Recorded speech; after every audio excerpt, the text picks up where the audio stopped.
Bienvenue à toi dans cette vidéo, j'espère que tu vas bien. Aujourd'hui on se retrouve pour parler des romantic rooms. Ça va ken sévère, c'est parti.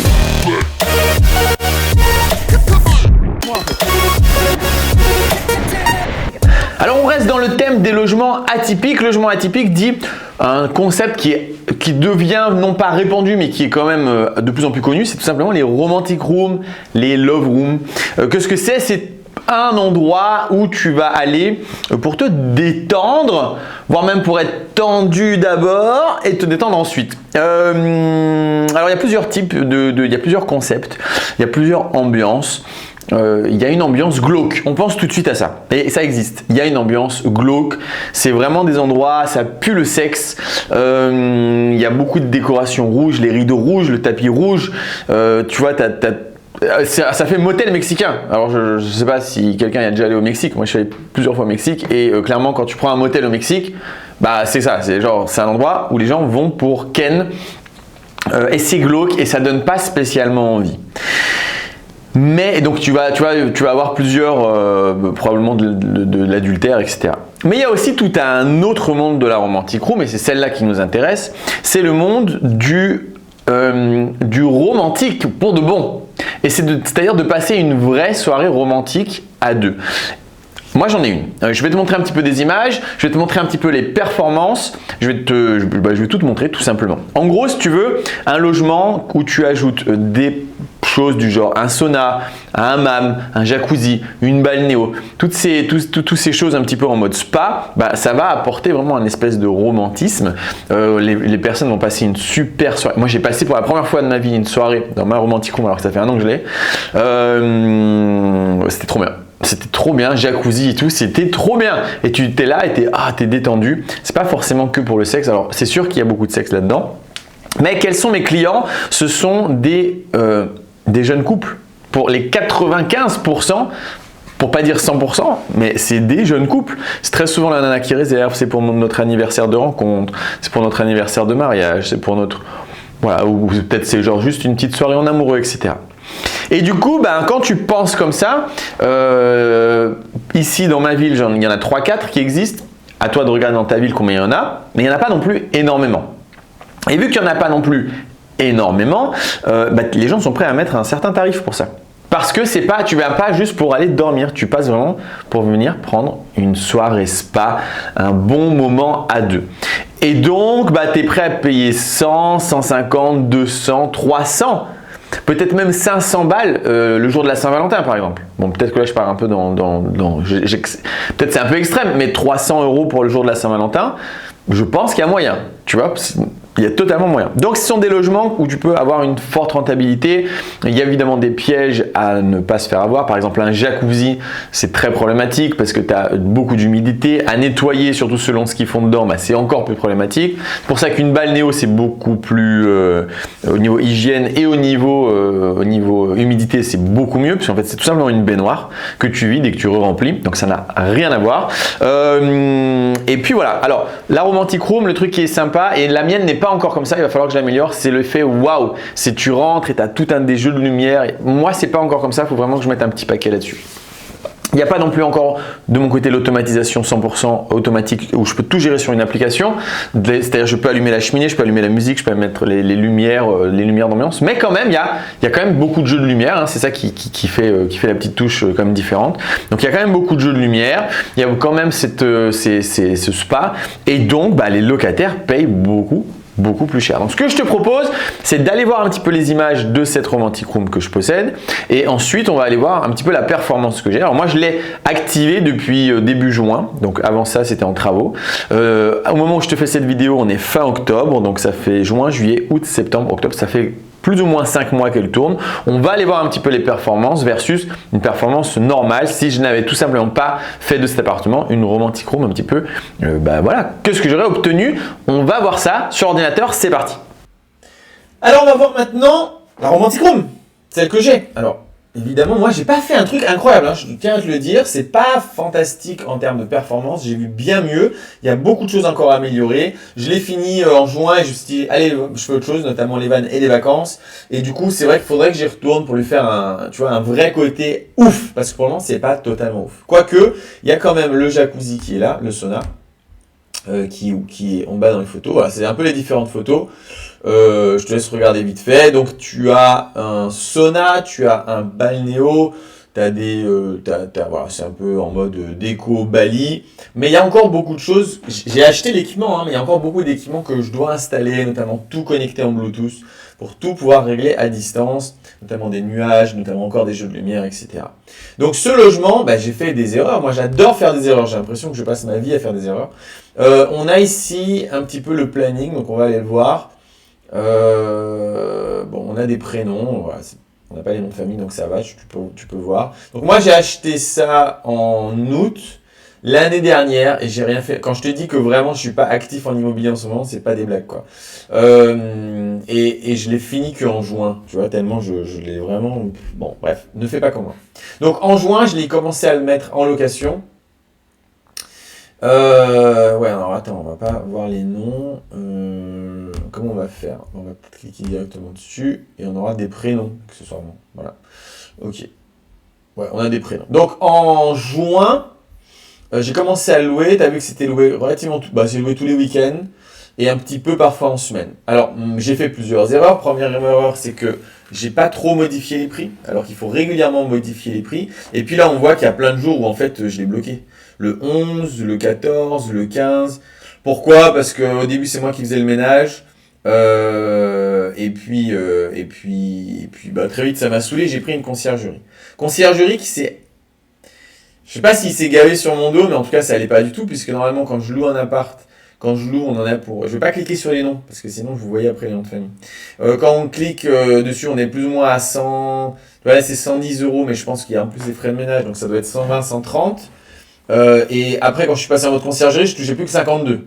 Donc c'est vrai que moi, c'était en plein juillet, j'étais totalement sur autre chose. Donc je m'en foutais, mais au final, je me suis fait massacrer par la conciergerie, 52 euros, alors que normalement, c'est 150, tu vois, en plein été. Donc ça n'a pas du tout. Ça n'est pas du tout allé. Donc en mois de juillet, après, pour le coup, il était loué, hein, mais c'est quand même plus de 150 euros la nuit. Hein. Je crois qu'on était à 190 euros la nuit de ce que le locataire payait. Mais la conciergerie, voilà, à tout prix, il me restait 50 balles. J'ai pas trop regardé le mois de juillet parce que. Ah non, on est au mois de. Ouais, mois de juillet. Parce que j'étais hyper laxiste. Et après, je me suis dit, oula, c'est quand même un peu cher. Donc je l'ai contacté, je dis, mec, là c'est trop. Et j'ai repris la main, je pense pas encore en août ou en partie en août. J'ai dû le reprendre en partie en août. Donc tu vois qu'il est. Quand il est barré, c'est possible aussi que je l'ai loué sur Booking. Parce qu'au début, je le louais un peu sur Booking. Donc on est assez proche du 100%, on n'est quand même pas sur du 100%. Faudrait que je regarde les stats quelque part. On va essayer d'aller voir après si on peut trouver les stats. Mais je pense qu'on n'est pas trop mal.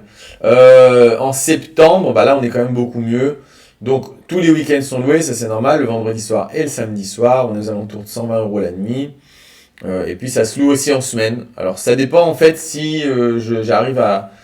Parfois il faut baisser un peu le prix au dernier moment. C'est vraiment des réservations au tout dernier moment. Très souvent les mecs ils réservent à midi pour 17h, tu vois.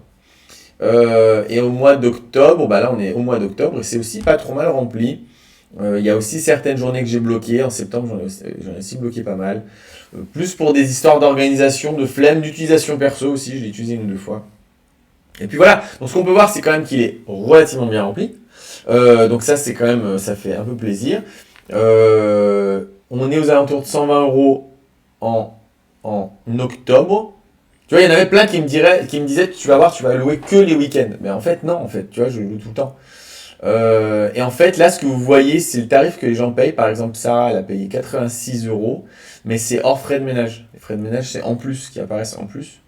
On est au-dessus de ça. Donc plutôt cool. Voilà. Je suis plutôt content. En termes de renta, je ne sais pas. Alors, ce que je vais faire, c'est en décembre, janvier, etc., je vais laisser à 110 euros la nuit, le week-end, et plutôt 90 euros en semaine. Ça, c'est hors frais de ménage, encore une fois. En frais de ménage, cet été, j'étais à 40 euros. Plus. En fait, l'été, je te le dis, le gars louait 190 euros. Juillet-août, c'était 190 euros.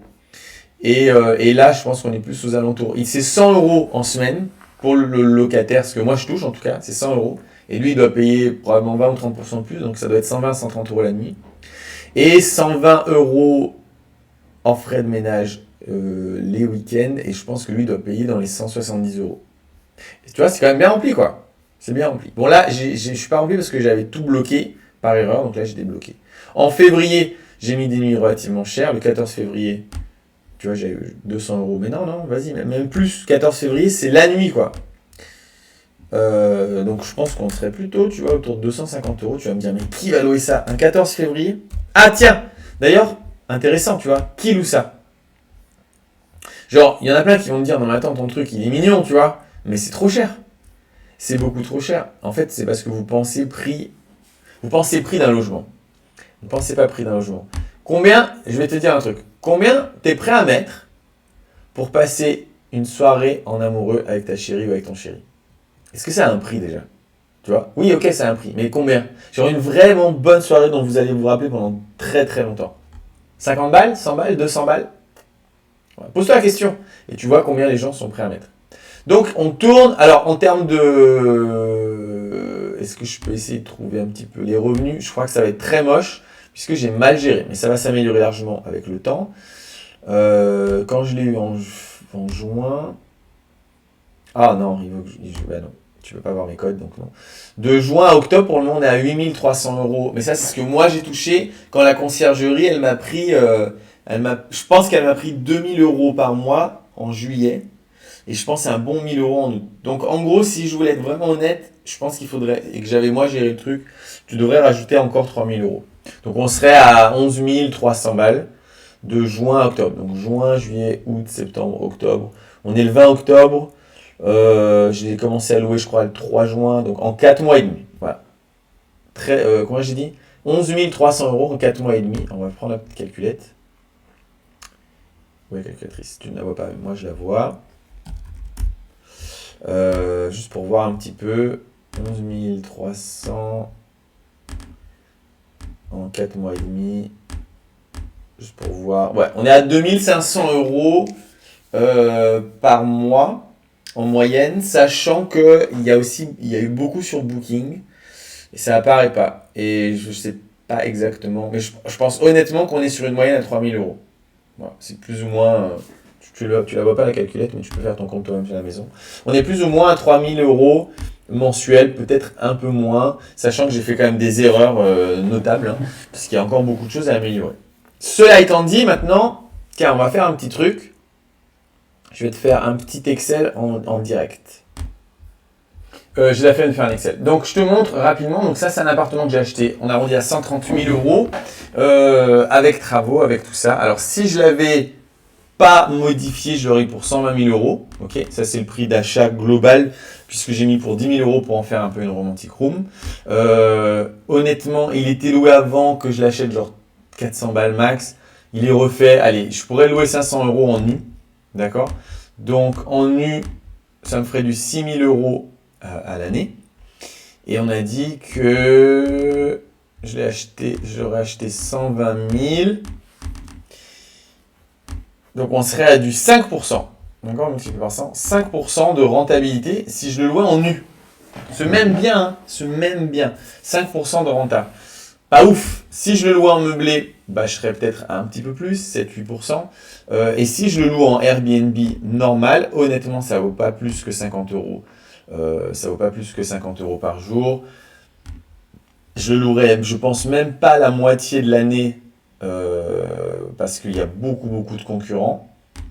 Donc on serait plutôt aux alentours de 9 000 € sur 120 000, on serait à une rentabilité de 7,5%.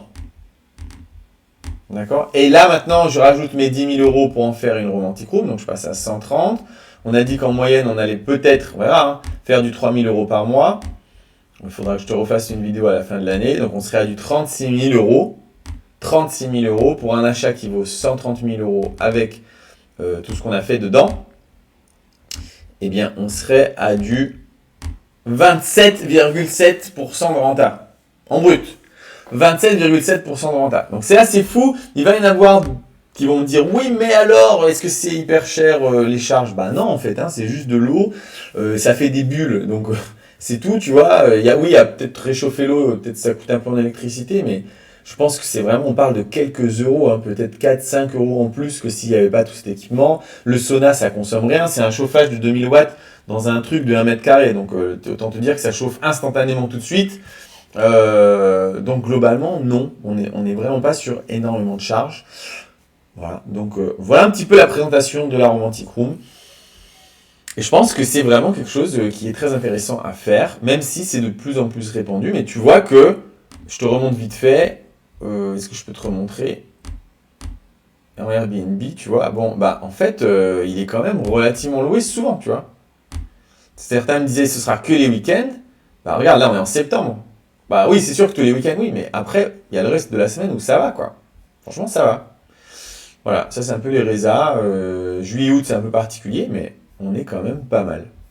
Voilà, j'espère que tu as bien apprécié un petit peu cette démonstration. Tu vois que effectivement, quand on commence à faire de l'atypique, même si ça reste de l'atypique assez classique, hein, ben, en fait ça marche, ça cartonne, on gagne pas mal de sous. Au niveau de la gestion, ça va, c'est pas la fin du monde.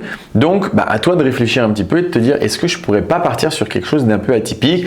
Je te dis, il y a les Romantic Room, mais il y a plein d'autres choses, des répliques de films, des concepts, il y a des escape games, il y a plein de trucs que tu peux faire. Tout est dans la déco, tout est dans le thème en fait. Quel est le thème de ton appartement? Quel est le thème de ton logement s'il est sur un terrain, etc. J'espère que cette vidéo t'a plu. Si c'est le cas, tu peux mettre un pouce bleu, tu peux t'abonner, tu peux partager. Essaye de partager un petit peu parce que moi, ça me fait grossir la chaîne. C'est hyper cool et ça a de la grosse motivation. On se retrouve dans très peu de temps. Ciao!